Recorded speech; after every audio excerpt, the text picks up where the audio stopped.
So I am Alex Gilman. And so about the middle of the summer, I'm looking at the year-round program. I'm looking at what it actually is, staring at the website.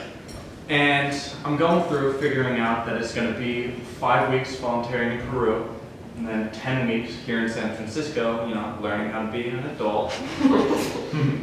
And for me, this was terrifying. It was this big picture thing, and I was looking at it in its entirety, and I was really freaked out. I was staring at the screen, and my heart starts beating so fast, my breathing gets shallow, and thank God my mom walks up and she was like, "Alex, you gotta calm down, deep breath, and focus on that first baby step that you can take." Oh, wrong thing.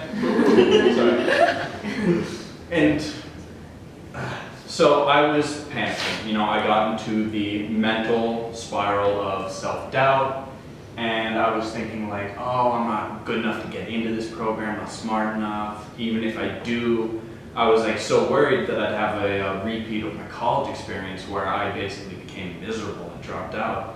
But again, like I said, my mom saw this. She told me to calm down and focus on the baby steps. That first step I can take to get started, and just focusing on that first step. And luckily, this was one of the times where I was actually smart enough to listen to her. And I went to Peru. I made it through this time in San Francisco. I wrote poetry. I made origami. I got an amazing internship with the local blacksmith. And started to get on a roll.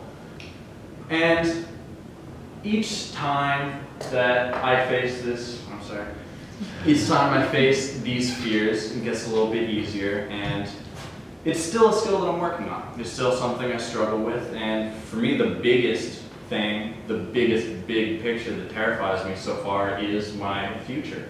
Because I know what I want to do. I want to run a blacksmithing company out of Vermont. That's the dream goal. And that's horrifying. Thinking about being a functioning adult with a stable job. Are you kidding me? So it's not easy, and it's something that I've been working on. It's a skill to be developed, but each time I take one of those first steps, each time I focus on pushing through and overcoming that fear, it gets a little bit easier, and I get a little bit braver. And I do definitely want to say thank you so much to everyone at Huron, all the coaches, all the staff, all the fellows, for helping me take those steps.